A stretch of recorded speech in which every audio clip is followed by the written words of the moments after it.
खाटू श्याम जी, जिन्हें आज करोड़ों लोग श्रद्धा से पूजते हैं, उनका वास्तविक नाम बर्बरीका था।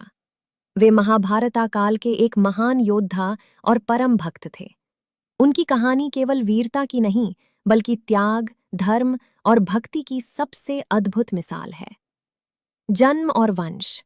बर्बरीक का जन्म एक वीर और शक्तिशाली वंश में हुआ था। उनके पिता घटोत्कच थे, जो स्वयं भीमा के पुत्र थे। उनकी माता का नाम मोरवी या अहिलावती था। बचपन से ही बर्बरीक बहुत साहसी, बुद्धिमान और धर्मप्रिय थे। वे हमेशा कमजोर और असहाय लोगों की मदद करने के लिए तैयार रहते थे। यही गुण आगे चलकर उनके जीवन का सबसे बड़ा निर्णय बना। तपस्या और दिव्य शक्तियां। बर्बरीक ने युद्ध कला में महारत हासिल करने के बाद भगवान शिवा की कठोर तपस्या की। उनकी भक्ति से प्रसन्न होकर भगवान शिव ने उन्हें 3 अमोघ बाण तीर दिए। इन 3 बाणों की विशेषता थी। पहला बाण लक्ष्य को चिन्हित करता था। दूसरा बाण जिनको नष्ट करना हो उन्हें चिन्हित करता था। तीसरा बाण सभी चिन्हित लक्ष्यों को नष्ट कर वापस तरकश में लौट आता था। इस अद्भुत शक्ति के कारण उन्हें 3 बाणधारी कहा जाने लगा। महाभारत युद्ध का समय जब कुरुक्षेत्र वॉर शुरू होने वाला था, तब बर्बरीक ने भी युद्ध में भाग लेने का निश्चय किया। युद्ध पर जाने से पहले उनकी माता ने उनसे एक वचन लिया, तुम हमेशा उस पक्ष का साथ दोगे जो हार रहा होगा। बर्बरीक ने यह वचन स्वीकार कर लिया, क्योंकि उनका स्वभाव ही था कि वे कमजोर का साथ दें। भगवान कृष्ण की परीक्षा। जब कृष्ण को यह पता चला, तो वे समझ गए कि बर्बरीक की ये प्रतिज्ञा युद्ध के संतुलन को पूरी तरह बिगाड़ सकती है। वे एक ब्राह्मण का वेश धारण करके बर्बरीक के पास पहुंचे और उनसे पूछा, तुम युद्ध में किस पक्ष का साथ दोगे? बर्बरीक ने उत्तर दिया, मैं हमेशा हारने वाले पक्ष का साथ दूंगा।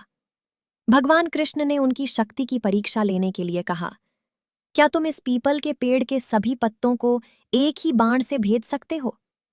बर्बरीक ने तुरंत एक बाण चलाया। वो बाण पेड़ के सभी पत्तों को छेदता हुआ वापस आने लगा। कृष्ण ने एक पत्ता अपने पैर के नीचे छुपा लिया था, लेकिन बाण उनके पैर के पास घूमने लगा, मानो कह रहा हो, या तो पैर हटाओ या ये पत्ता भी भेद दूं। ये देखकर कृष्ण समझ गए कि बर्बरीक की शक्ति असीम है। सबसे बड़ा त्याग, शीशदान। भगवान कृष्ण जानते थे कि यदि बर्बरीक युद्ध में उतर गए तो वे अपनी प्रतिज्ञा के कारण बार बार पक्ष बदलेंगे और अंत में अकेले ही पूरी सेना का नाश कर देंगे। इसलिए उन्होंने बर्बरीक से दान में उनका सिर मांगा। बर्बरीक ने बिना किसी हिचकिचाहट के अपना सिर काटकर भगवान कृष्ण को अर्पित कर दिया। ये त्याग और भक्ति का सबसे महान उदाहरण माना जाता है। युद्ध का साक्षी। बर्बरीक ने एक इच्छा व्यक्त की, मैं महाभारत युद्ध देखना चाहता हूं। भगवान कृष्ण ने उनके सिर को एक ऊंची पहाड़ी पर रख दिया, जहां से वे पूरा युद्ध देख सके। जब युद्ध समाप्त हुआ, तब पांडवों में यह विवाद हुआ कि जीत का श्रेय किसे जाता है। तब बर्बरीक के सिर से पूछा गया। उन्होंने उत्तर दिया, मैंने केवल भगवान कृष्ण का सुदर्शन चक्र ही युद्ध करते देखा। खाटू श्याम जी का वरदान।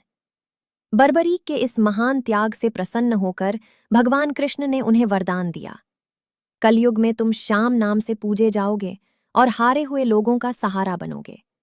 इसी कारण उन्हें हारे का सहारा कहा जाता है। खाटू श्याम मंदिर आज राजस्थान के सीकर जिले में स्थित खाटू श्याम टेम्पल में उनकी पूजा होती है। यह मंदिर बहुत प्रसिद्ध है और यहाँ हर साल फाल्गुन मेला के दौरान लाखों भक्त आते हैं। मान्यता और चमत्कार।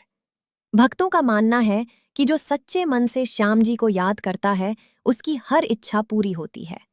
वे दुख और संकट में फंसे लोगों की मदद करते हैं। उनका नाम लेने से ही मन को शांति मिलती है। निष्कर्ष। खाटू श्याम जी की कहानी हमें सिखाती है सच्ची भक्ति क्या होती है, वचन का पालन कितना महत्वपूर्ण है और सबसे बढ़कर त्याग ही सबसे बड़ी शक्ति है। उनका जीवन ये बताता है कि सच्चे दिल से किया गया त्याग इंसान को भगवान के समान बना सकता है।